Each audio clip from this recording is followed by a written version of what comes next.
재밌습니다. 학생들이 컴퓨터 어떤 거 사야 돼요? 라고 많이 물어요. 컴퓨터 맞추려면은 저렴하게 맞추려면은 직접 조립하는 게 좋죠.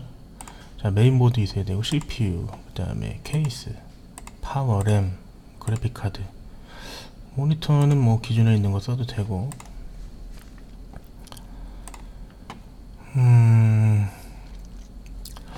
이 디자인 하는 친구들이 보통 뭐 영화, 광고, 애니메이션, 영상, 모션 그래픽, 건축에는 익스테리어랑 인테리어로 나누고, 그 다음에 게임 개발하는 친구들 뭐 캐릭터나 배경 같은 거 하겠죠. 그 다음에 뭐 VR, 그 다음에 편집이나 웹, 패션 같은 경우는 만약에 3D를 같이 할 거다 그러면 이제 위에 해당되는 고사양에 해당되는 거고, 브랜드 하는 사람들은 뭐 브랜드도 2D로 할 거면 그냥 보통 사양이면 되고, 요즘에 브랜드를 3D로 어플리케이션 만들 수도 있으니까. 자, 그래서 만약 내가 3D나 영상을 한다 그러면 최소 i7 이상 추천을 하고, 그 다음에 2D로 한다 그럼 i5도 무난해요.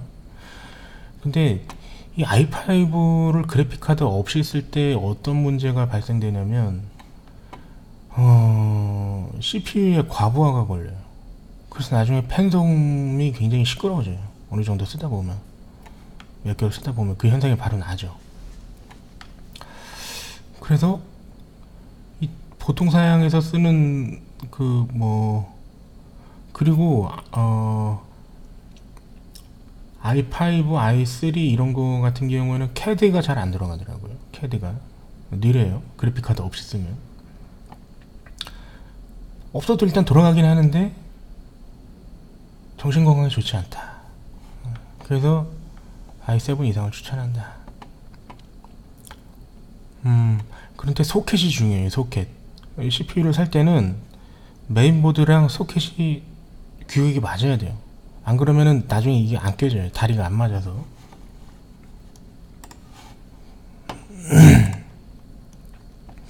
요거는 소켓이 나오죠. 1151이라고 그러고, 그 다음에 쿼드코어, 그 다음에 스레드 8개, 64비트, 3.6GHz, 8메가. 이거 설명을 드리면, 소켓은 그 다리 규격이고 당연히 이걸 맞춰야 돼요. 메인보드랑. 그 다음에 쿼드코어는 이건 4개인데 뭐냐면 3.6GHz 짜리 코어가 4개가 있는 거예요.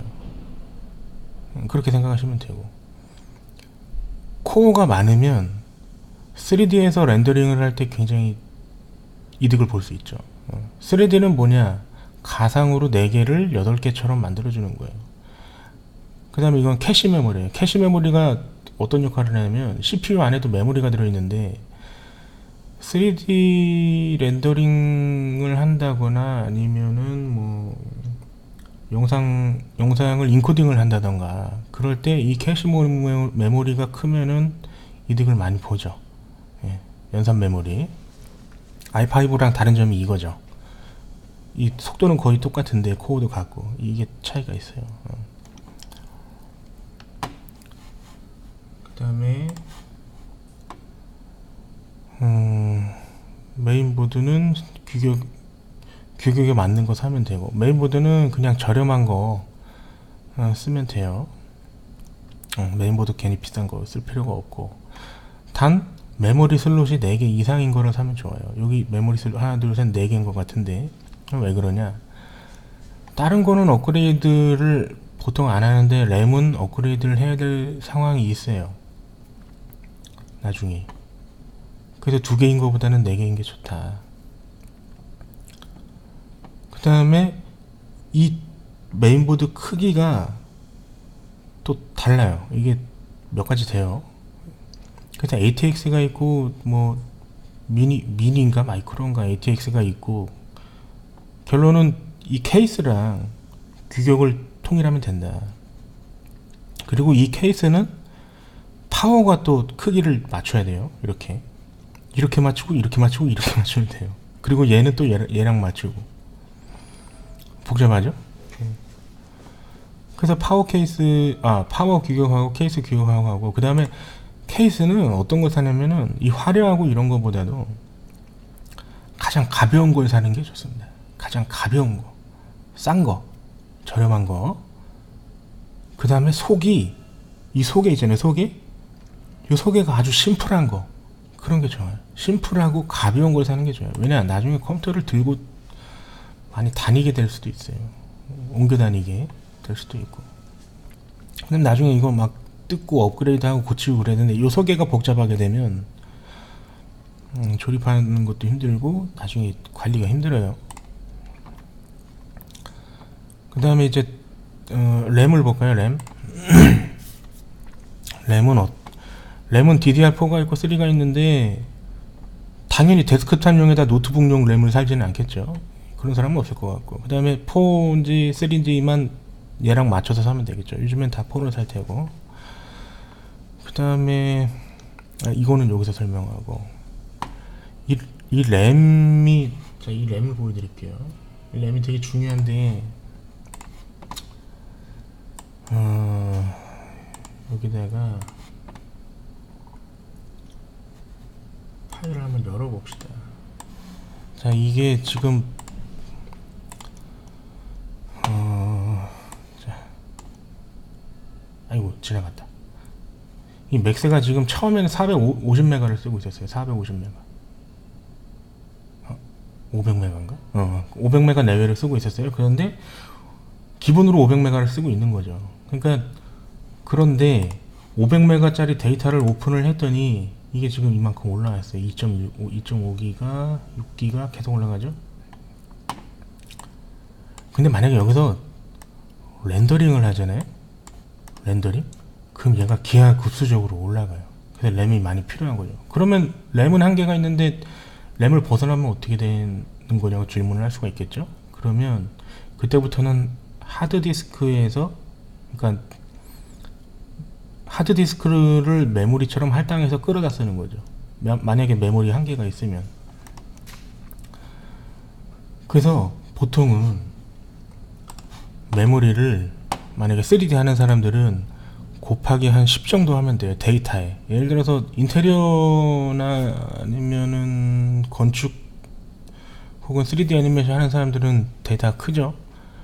그러면 데이터에 곱하기 한 10 내외로 하면 얼추 비슷하더라.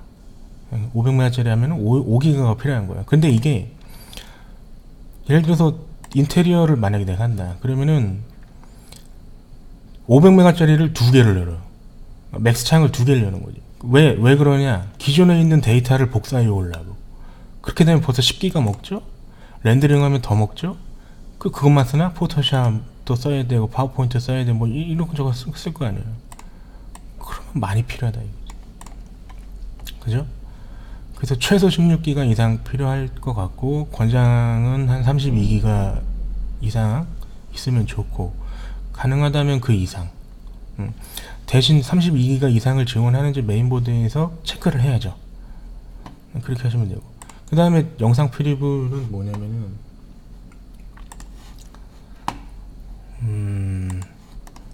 예를 들어서 여기서 프리뷰 볼 때 뭐를 막 작업을 하고 프리뷰 볼 때, 예를 들어서 애프터 이펙트 같은 경우에는 숫자 패드 0번을 딱 눌러서 이렇게 프리뷰를 보죠.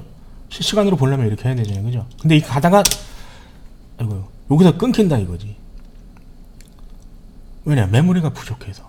이걸 끝까지 처음부터 내가 작업한 구간을 넓게 보고 싶다 그러면 메모리를 늘려야 돼요. 메모리를.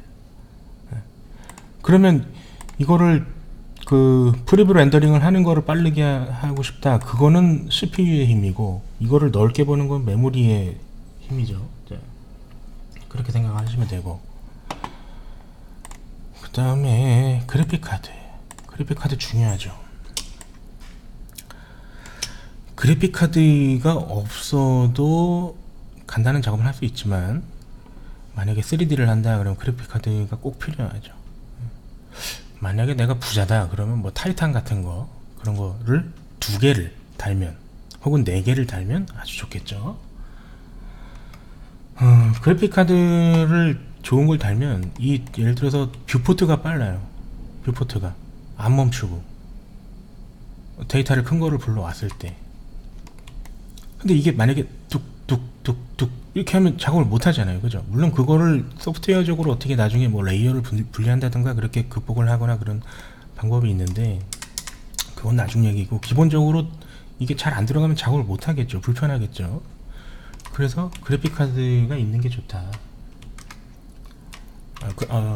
그래픽 카드를 좋은 거를 쓰시면 되고, 인테리어 같은 경우에는 렌더링도 시간이 오래 걸리고 데이터 양도 꽤 커요.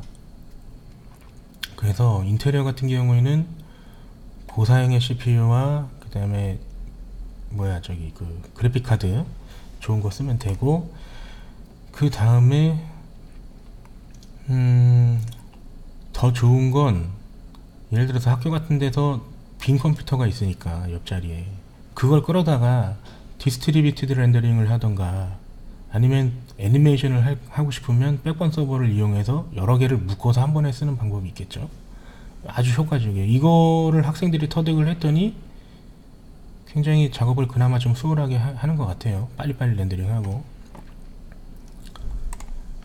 이렇고, 그 다음에 뭐 VR 같은 거 한다, 바이브나 오큘러스 같은 걸로 내가 뭐 작업을 한다, 아니면 뭐 포트폴리오를 만든다, 그러면 그래픽 카드가 최소한 1070 이상은 돼야 안경을 썼을 때 이게 원활히 돌아가요. 이거 이하로는 잘 안 돌아가요. 뚝뚝 끊기고. 그렇고, 그 다음에 또 램 같은 경우에는 사는 노하우가,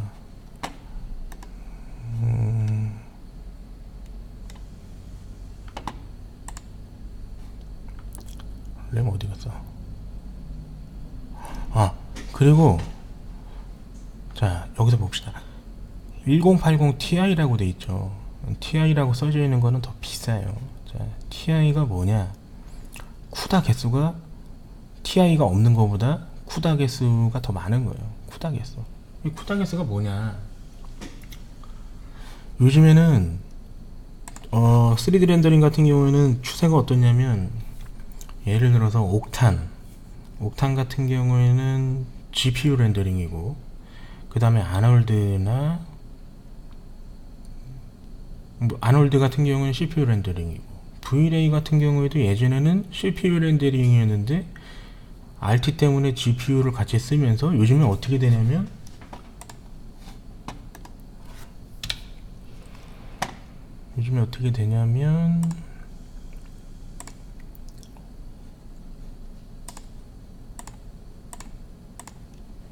그 CPU하고 GPU를 동시에 걸어요. 그래서 렌더링이 빠르죠. 이런 추세로 가는 거예요 지금. 그래서 CPU도 중요하고 GPU도 중요하다.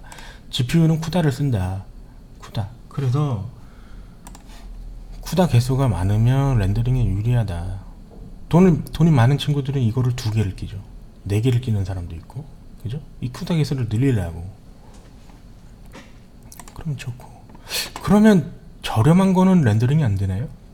요즘에 나오는 거 10만원짜리 내외도 작업하기 꽤 편해요. 요즘에 꼭 비싼 거 살 필요가 없어요. 10만원짜리 내외도 작업은 다 됩니다. 잘 돼요. 꽤 생각보다. SSD는 이제 어떻게 사시냐면은 이게 방식이 2가지가 있어요. 그러니까 케이스로 돼 있는 거, 2.5인치짜리 케이스로 돼 있는 거하고, 그 다음에 이렇게 내장형으로 돼 있는 게 있어요. 이건 메인보드에 직접 끼는 거예요. M.2 뭐 이런 게 있고. 이거 말고 또 뭐가 나왔는지 모르겠는데,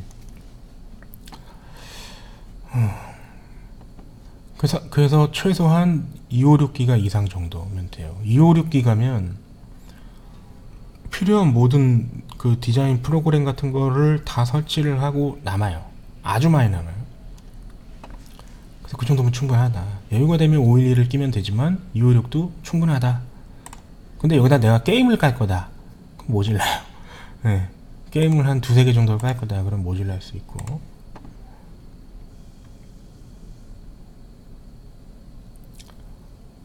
그 다음에 파워 같은 경우에는 500W나 뭐 600W 정도 쓰시면 되고, 다 안 써요. 이거 500W짜리를 껴도 컴퓨터에서 이걸 다 안 써요. 그래서 그냥 최소 500 이상이면 되고, 그 다음에 뭐 저렴한 거 쓰시면 되겠죠. 예, 유명한 거, 사람들이 많이 사는 거, 이런 거 쓰시면 좋고. 그 다음에 이제 팬 소음 때문에, 팬 소음이 좀 심하면은 안 좋으니까 나중에 팬 소음이 좀 덜 한 게 뭐가 있는지를 검색을 해서 사시면 좋고.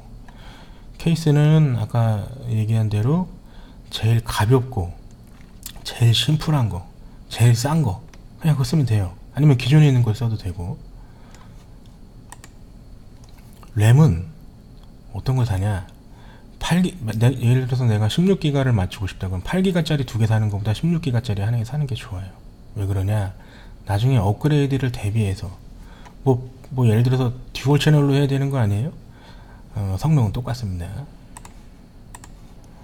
그 다음에 모니터 어떻게 하시냐면, FHD, 그러니까 1920, 1080 쓰다가 그 이상 되는 뭐 2560에 뭐 1600 이런 거 쓰니까 생각보다 꽤 쾌적해요. 엄청 쾌적해요. 그러니까 모니터를 큰 거 쓰면 생각보다. 그래서 32인치 내외로, 32인치 이상이나 그 내외로 하면서 이 해상도가 1920, 1080 말고 2560에 2560 이상 그 정도 되는 거. 이게 무슨 말이냐면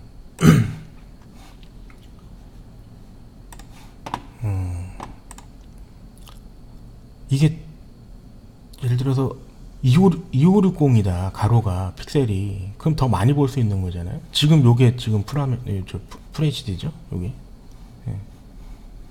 근데 이거보다 더 옆에가 더 많이 보이고 밑에가 더 많이 보이면 작업이 꽤 쾌적하겠죠. 근데 이게 두 가지가 있는데 16대 9가 있고 16대 10이 있어요. 그러니까 여기서 160 픽셀을 더 볼 수 있는 거예요. 밑에 있는 거 16대 10은. 그러면 뭐가 좋냐, 예를 들어서 애프터 이펙트를 한다. 레이어 많이 이게 길어지잖아요. 애프터 이펙트는 레이어가. 그러면 밑에가 더 보이기 때문에 이만큼 더 볼 수 있는 거예요. 이만큼 더 쾌적하겠죠. 자, 그래서 16대 10 같은 경우에는, 16대 10 같은 경우는 이제 작업 모니터라고 하죠. 네, 그런 거 쓰시면 좋고, 32인치 정도 되면은 좋은 것 같아요. 이게 인치는 작은데 뭐 해상도는 큰 게 있어요. 이런 건 뭐가 안 좋냐면, 인치는 작은데 그 안에다가 작은 픽셀을 뿌겨 놓으니까 작아 보여요 이게. 그런 게 있고, 그 다음에 SSD를 C 드라이브로, 그러니까 OS로 쓰고 윈도우나 뭐 그런 거 깔죠. 쓰고, 둘 중에 이거 M.2라고 있는데 이거는 메인보드에서 지원을 해야 되는 거고, 두 개가 체감 속도가 그렇게 크지는 않을 거예요 아마. 예. 그리고 HDD를 하나 2TB 이상 되는 거, 작업 데이터나 뭐 영화를 많이 본다 그러면 다운을 이제 여기다 받으면 되고. 그 다음에 이 학생들이 외장하드를 생각보다 많이 잊어버려요. 둘 중에 하나예요. 잊어먹던가 아니면 떨궈서 깨지든가. 떨궈서 깨지는 사람이 더 많고 잊어버리는 사람이 많고. 그래서 근데 심각한 게 뭐냐면, 집에다가 컴퓨터에 백업을 안 해놓는다는 게 문제지. 그러면 1, 2, 3, 4학년 동안 작업한 데이터가 다 날아가요. 없어지는 거야 그냥. 자기의 실적이 없어지는 거야. 그래서 이 외장하드를 집에다 만약에 쓰면은 집에다 꼭 백업을 해둬라. 그리고 외장하드를 만약에 꼭 그러니까 불가피하게 써야 된다 그러면은, 여유가 되면 SSD로 외장하드를 만드는 게 좋아요. 왜 그러냐, 떨궜을 때 HDD는 깨진다 이거지. SSD는 덜 깨져요. 거의 안 깨지죠. 떨어져도. 그나마 안전하죠. 물론 심하게 던지면 뭐 망가지겠지만. 그 다음에 이런 학생이 있어요. 예를 들어서 작업 데이터를 외장하드에다가 저장을 하는 거지. 예를 들어서 아까처럼 인테리어 데이터 500메가짜리를 저장해요. 그걸 컴퓨터에다 껴. 그 다음에 그거를 예를 들어서 맥스에서 그거를 맥스에서 외장하드에 있는 데이터를 열어요. 그러면 여는데 오래 걸려. 왜냐, 외장하드니까. 그러고 나서 작업을 하고 저장을 해. 그럼 또 오래 걸려. 이게 무슨 다운된 것처럼 그런 현상이 나요. 그래서 외장하드에 있는 데이터는 바로 액세스해서 작업하는 게 아니고 그걸 복사해서 작업을 한 다음에 작업이 끝난 다음에 다시 옮기는 형태로 하는 거죠. 그렇게 하시면 좋아요.